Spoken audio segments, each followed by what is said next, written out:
देता आया है।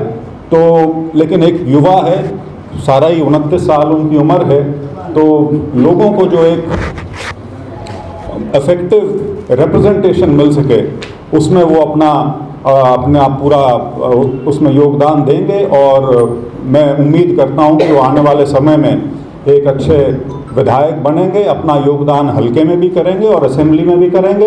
और हमें ये ज़रूर है कि पार्टी के नाते हमारी संख्या में एक और एमएलए की वृद्धि 6 नवंबर को हो जाएगी। धन्यवाद। आपके और कुलदीप बिश्नोई जी के बयान में बड़ा विरोधाभास है। वो कह रहे हैं 26 साल से वनवास काट रहे हैं, हमारा विकास ही हो रहा है। कोई मुख्यमंत्री आ गया, उसने आदमपुर को उपेक्षित। जो 8 साल भारतीय जनता पार्टी के हैं उसका जिक्र किया है। और जैसे मैंने आपको एक मोटा सा आंकड़ा दिया, कहें तो डिटेल्स भी दे देंगे।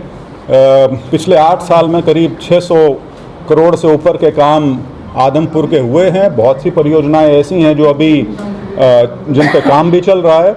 और देखिए, आदमपुर का एक विशिष्ट स्थान रहा है। आदमपुर में बहुत लंबे समय तक आदमपुर सत्ता का केंद्र रहा। 1 तारीख तक शाम तक का प्रचार है।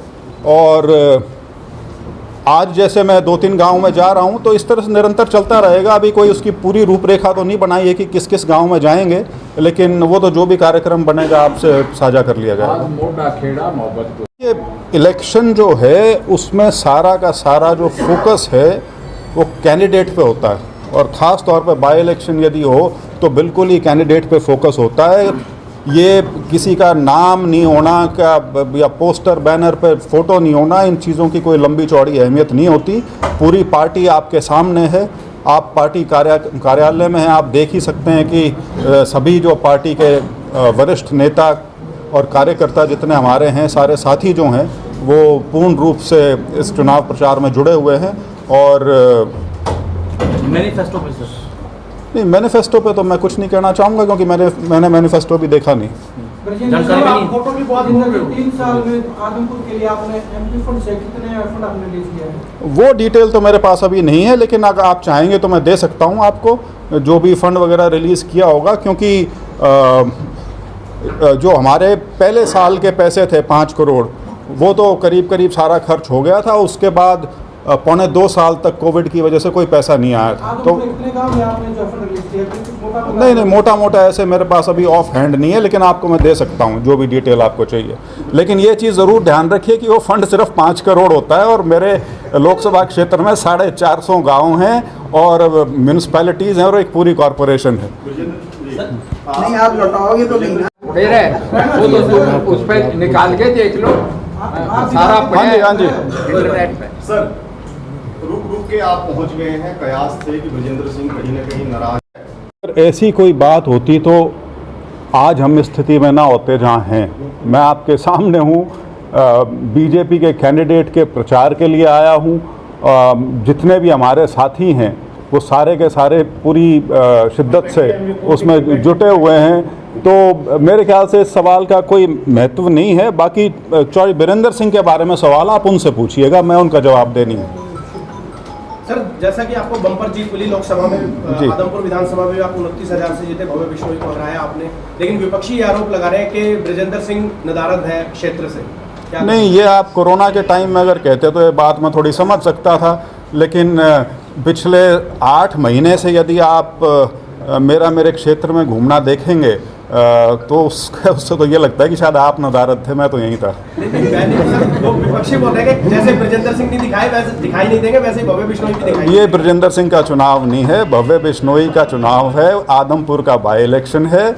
और जैसे मैंने शुरू में कहा, जवान लड़का है, उम्र उसके साथ है, पूरी अपनी मेहनत करके लोगों की सेवा करेगा। सर, 2 सप्ताह हो गए चुनाव भव्य बिश्नोई लड़ रहा है, और बीच में त्यौहार के दिन थे, और उससे पहले मैं 4 कमेटियों का, संसदीय कमेटियों का, 3 समितियों का सदस्य हूं। तो हमारी निरंतर 4 दिन मीटिंग रही है। और उसके बाद जैसे ही मुझे वहाँ से फुर्सत मिली और ये दिवाली ख़त्म हुई, मैं परसों यहाँ आ चुका था। अपने जितने भी मेरे साथी हैं, कार्यकर्ता हैं, सबके साथ मीटिंग की थी। एक छोटी प्रेस कॉन्फ्रेंस भी की गई थी। और आज मैं आपके बीच में हूँ जहाँ था और जहाँ से मैंने वोट ली थी। मैं तो अपनी पार्टी के लिए, अपनी पार्टी के उम्मीदवार के लिए प्रचार में आया हूं और वोट मांगने के लिए आया हूं। बाकी जो आपने जिक्र किया भव्य का और दुष्यंत जी का, तो राजनीति है, संभावनाओं का खेल है। तो संभावनाएं बहुत कई बार ऐसी हो जाती हैं जैसी आज हमारे बीच में है कि तीनों एक ही साइड में खड़े हैं। उन्होंने एक बयान आया था जी आपका भिवानी में, आपने अपने सांसदों की और विधायकों की तुलना कुत्तों से की थी। बोल रहे थे आप, मतलब ऐसे लोग पीछे बढ़ते जैसे पागल कॉन्फ्रेंस अलग से बैठ जाए, अलग से बैठ जाए, उनसे नहीं, सौगात देखिए, पब्लिक फाइनेंस जो है वो पब्लिक का पैसा है, उसको सौगात नहीं बोलना चाहिए कभी भी। सरकारी तंत्र में जो पैसा है वो लोगों की ज़रूरतों के हिसाब से और जो फाइनेंस अवेलेबल है उसके हिसाब से बढ़ता है। मैंने शुरुआत ही यहीं से की थी कि पिछले 8 साल में विकास योजनाएं जो आने वाले दिनों के अंदर आप आदमपुर के अंदर लेकर के आने वाले हैं। नहीं, मैंने वही शुरू में बताया है कि 600 करोड़ से ज़्यादा के काम तो यहाँ ऑलरेडी पिछले 8 साल में हो चुके हैं, तो आगे भी वो और गति पकड़ेंगे, ऐसा मेरा विश्वास है। कह रहे हैं कि वही नहीं है, वो कांग्रेस वाली बात कर रहा है। नहीं, चलिए वो एक किसी और का सवाल है। सिर्फ आदमपुर की नहीं, ये मेरे लोकसभा क्षेत्र में कई इलाकों में ये दिक्कत आई है, क्योंकि इस बार बारिश बहुत ज़्यादा हुई और ख़ास तौर पे जिसको यदि कहना चाहें बेमौसमी बारिश तो बहुत ही ज़्यादा हुई सितंबर के महीने में और फिर अक्टूबर के शुरुआत में बहुत बारिश हुई है। और कई इलाके हैं जहाँ पे अभी भी पानी की निकासी पूर्ण ढंग से नहीं हो पाई है। तो उसके प्रति मैं प्रशासन से निरंतर संपर्क में रहता हूँ और बहुत जगह बहुत काम हुआ भी है, पानी की निकासी भी हुई है, राहत भी हुई है। लेकिन जैसे आपने पॉइंट आउट किया, मैं अभी 4 दिन पहले खरक पूनिया और बधावड़ में गया था, तो वहाँ भी ये स्थिति जो है अभी बनी हुई है। बहुत कई 100 एकड़ का इलाका है जहाँ पे पानी अभी भी खड़ा है। तो उस दिन भी मेरी अधिकारियों से बात हुई थी। प्रयास जारी है, मुझे लगता है जल्दी समस्या का निदान हो जाएगा। मैं क्या है, मैं कोई अंतर्यामी तो हूँ नहीं जो आपके सामने आज कुछ बता पाऊँ। हाँ, लेकिन ये है कि आने वाले समय में देखिए क्या होता है।